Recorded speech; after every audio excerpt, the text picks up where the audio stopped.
They thought it was just another quiet night shift, until the cameras caught something they couldn't explain.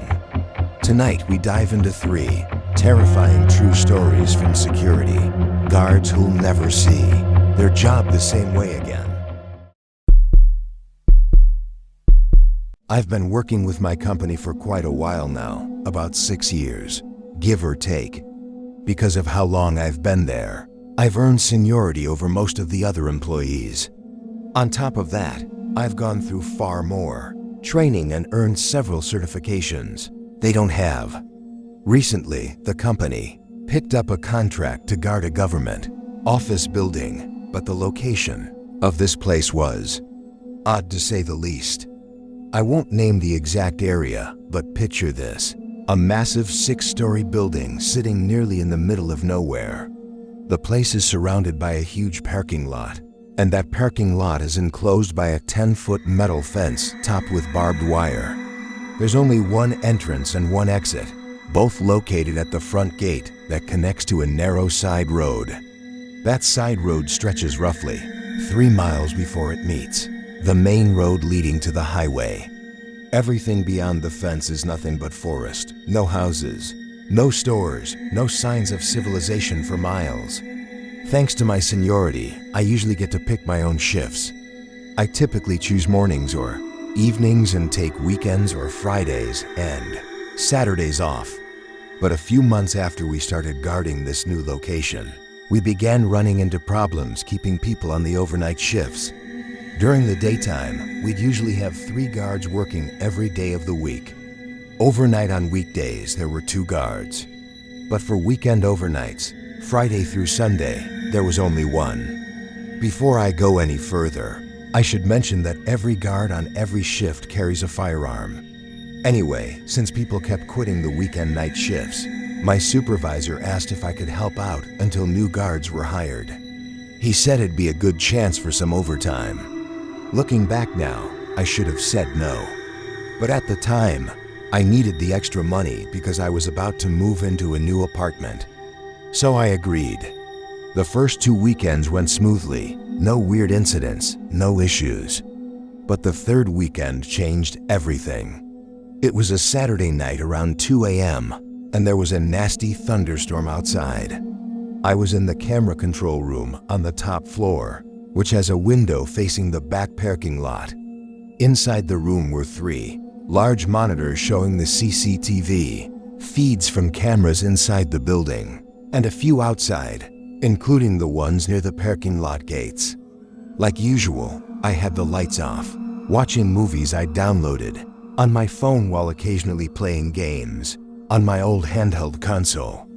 After sitting for a long while, I stood up to stretch my legs and shake off some drowsiness. I was debating walking down the hall to grab an energy drink from the vending machine. I stretched, walked over to the window, and peeked through the blinds. The wind and rain were thrashing around, tossing debris everywhere. I was about to step away when a flash of lightning lit up the area outside the fence, and for just a second, I saw a shadowy figure dart from one tree to another, maybe 20 feet apart. I froze, staring through the blinds, waiting for another lightning flash to confirm what I saw. A few seconds later, another flash came, but this time, nothing was there. I told myself it was probably just my tired eyes playing tricks. I shrugged it off and went to grab that energy drink. I downed it quickly as I walked back, which took maybe 5 minutes. But when I got back to the control room, something immediately caught my attention. One of the camera feeds was out. It was the camera that covered the back parking lot, the one I could see from the window. I looked outside and saw it dangling from its wires, swinging in the wind. I assumed the storm had knocked it loose. I sat back at my desk, logged the issue in my report, and returned to my routine. A few minutes later, I heard the system's alert chime, the one that goes off when someone enters a restricted area using a keypad. I switched to the access log feed and saw that the door being used was the one in the back, right near the parking lot. A chill ran down my spine. First the shadow, then the broken camera, and now this. Whoever was outside had the access code, The system showed a green light, meaning they'd gotten in. It couldn't have been another employee. We always got memos when maintenance or staff were scheduled to come in after hours. And I knew it wasn't another guard. I was the only one scheduled. I reached for the desk phone to call the police. Dead. Then I checked my cell. No service. The storm must have knocked out the signal. I decided my best option was to move through the hall and try to get reception somewhere else. I stepped out of the control room and started down the hallway toward the service stairwell, staring at my phone screen. That's when the power went out. Instantly, I made up my mind. I'd run down the stairs, head for the main lobby, and get to my truck. I opened the stairwell door and stepped into near total darkness. I figured I could use that to my advantage. If whoever was in the building had cut the power, they were probably in the generator room in the basement. Unfortunately, that was just one floor below the lobby and not far from the stairs I was on. As I reached the 4th floor landing, I suddenly heard a door creak open at the bottom of the stairwell. I froze. Yes, I was armed, but I wasn't eager to use my weapon. Even though I'd been trained, I wasn't sure I was ready to actually shoot someone. My heart was pounding as heavy footsteps began echoing up the stairs. I quickly came up with a plan. I'd head back up to the 6th floor where I started. There was a ladder in the stairwell leading to a roof hatch. I'd climb up just below the hatch and hide in the dark until I could figure out what was happening. As I turned, my holstered gun accidentally clanged against the metal railing loud enough to echo. I froze, and so did the footsteps. A few seconds later, the footsteps started again, faster this time, pounding up the steps. I bolted, racing upward like my life depended on it. Just before reaching the top, I decided to pull a distraction. I threw open the 6th floor door hard, letting it slam shut behind me. Then I dashed to the ladder, climbing up into the shadows. My plan worked. The man burst through the door below me and ran into the hallway, thinking I'd gone that way. The door slammed shut behind him. I seized my chance, dropped down from the ladder, and ran for the stairs. He must have heard me because seconds later, the door banged open again and I heard him charging after me. We were both sprinting full speed. I managed to stay a floor ahead of him all the way down. When I hit the lobby, luck finally turned in my favor. Behind me came a loud crash and a cry of pain. Sounded like he'd fallen on the stairs. I didn't look back. I burst through the lobby doors, sprinted into the storm, and fumbled for my truck keys. My vehicle was parked close, thank God. I unlocked the doors, jumped in, and started the engine just as the masked man dressed all in black burst out of the building, running straight toward me.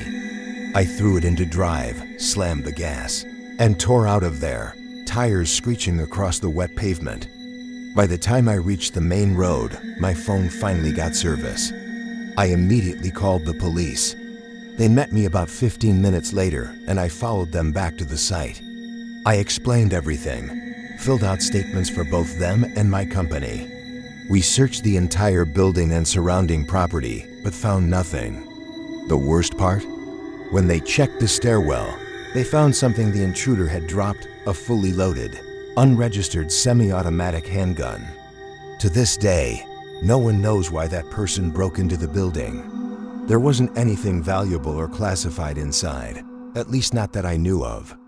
Whatever the reason, I'm just grateful I made it out alive that night. I used to work the night shift as a security guard in a mid-sized corporate office tower in downtown Chicago. Most nights were quiet, repetitive, and honestly pretty dull, which is exactly why what happened one night has stayed burned into my memory for years. It all started right around midnight, just after the last employees had clocked out and left the building. The lobby was completely empty except for me, sitting under the faint glow of the security monitors. It was just me, the hum of the air conditioning, and the soft flicker of screens showing every camera feed. My job was straightforward: monitor the cameras, make a few patrol rounds every couple of hours, log any incidents, and mostly just keep an eye out for anything out of the ordinary. Simple.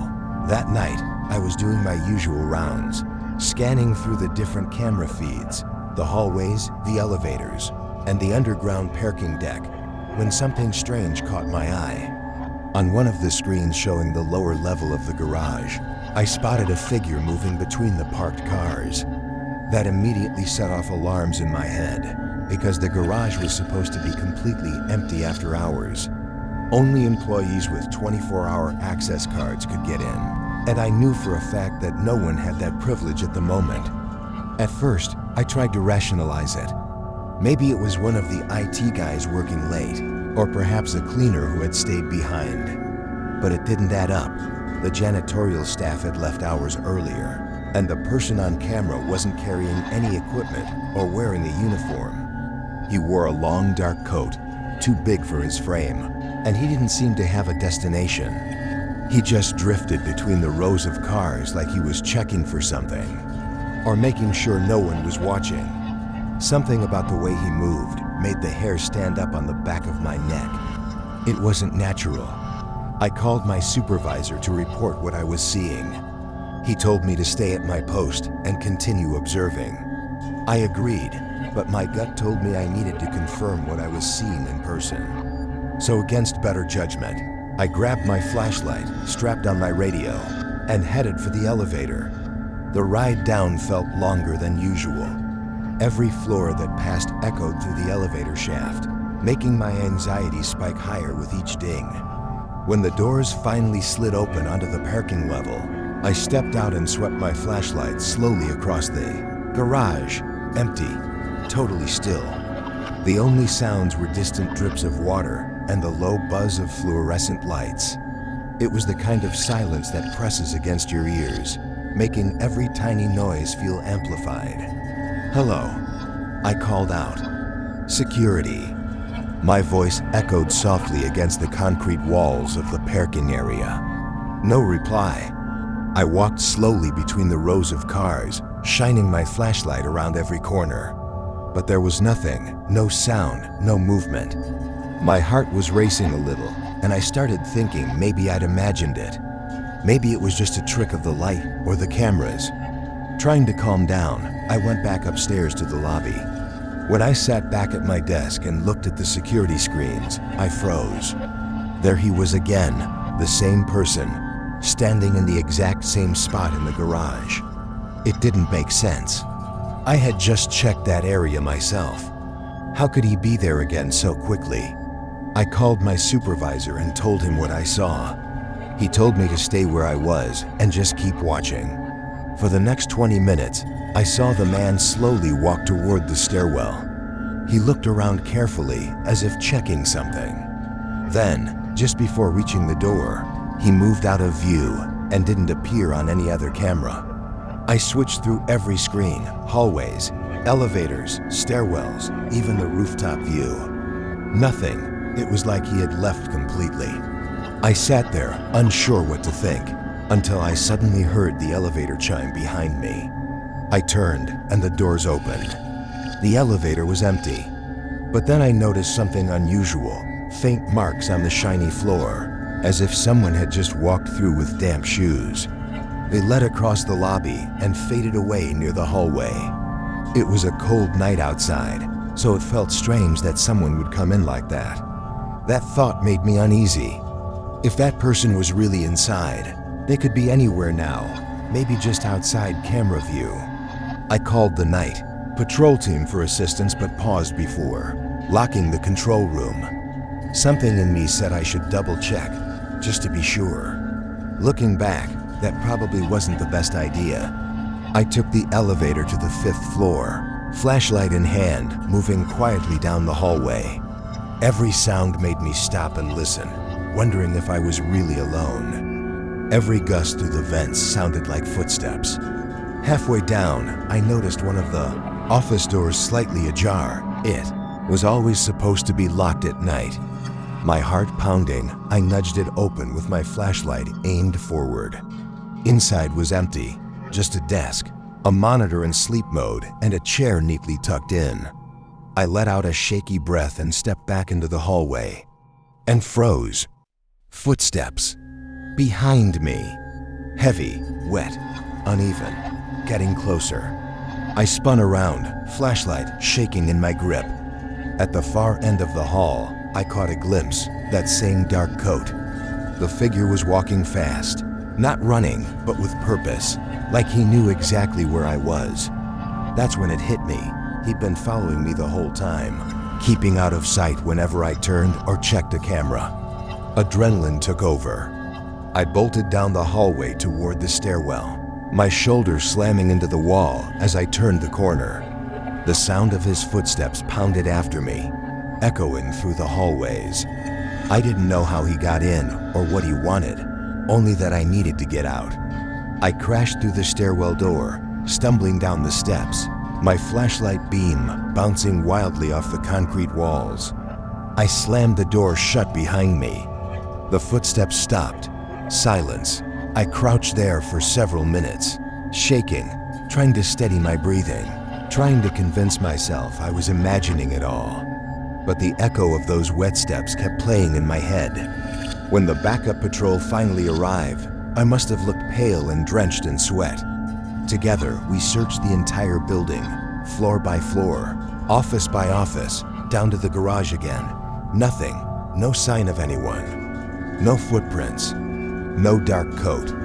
When we checked the camera feeds, it got even stranger. The footage from the time the man appeared was corrupted, overwritten, as if someone had tampered with it.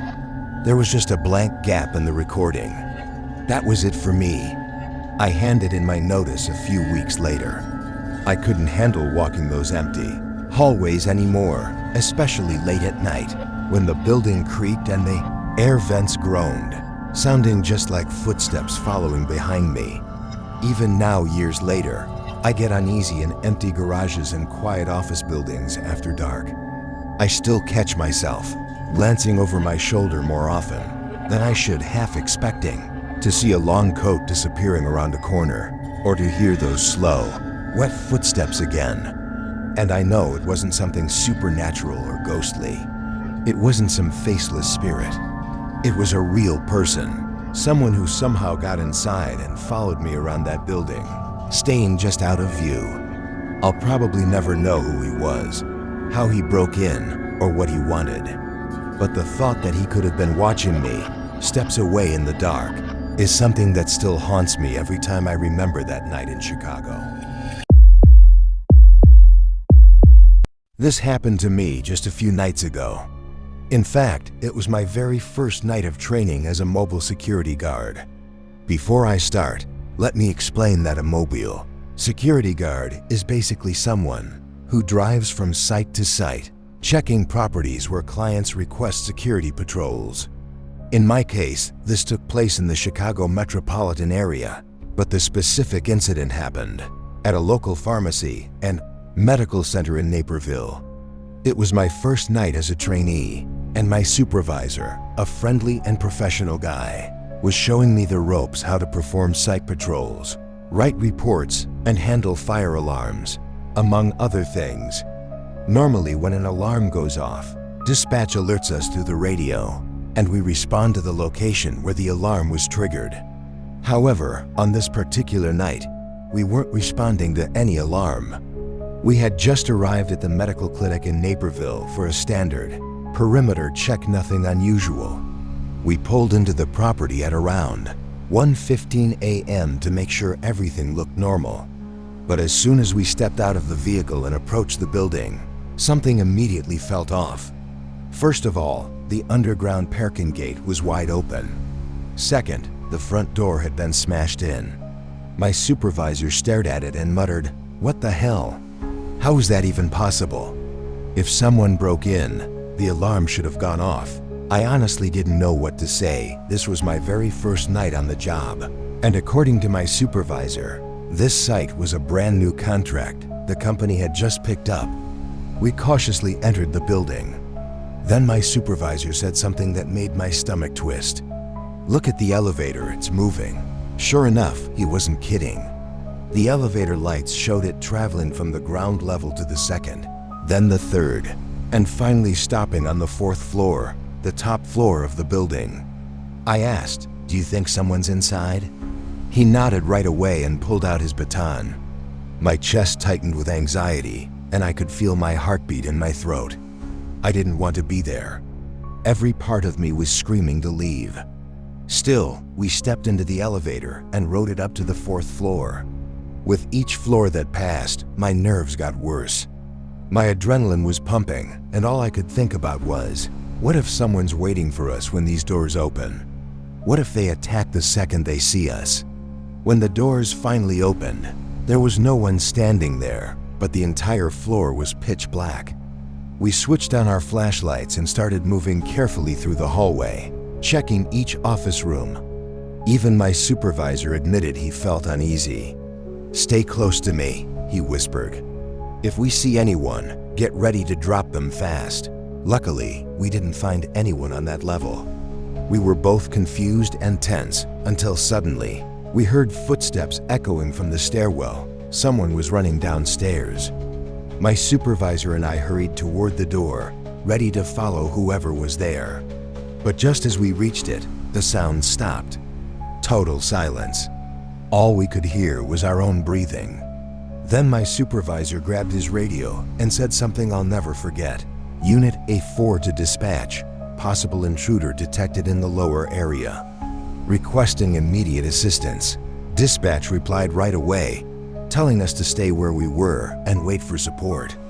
That's when I noticed my supervisor getting nervous, which only made the atmosphere heavier. He was usually calm and collected, but that night felt different, tense, unpredictable. "Bro, don't worry," I whispered. "Help's probably almost here. You might wonder why we didn't just head straight for the exit." But the thing was, the sound had come from the ground floor. If we took the elevator, whoever it was could easily notice it. The stairs weren't much safer either, so we decided to wait it out until backup arrived.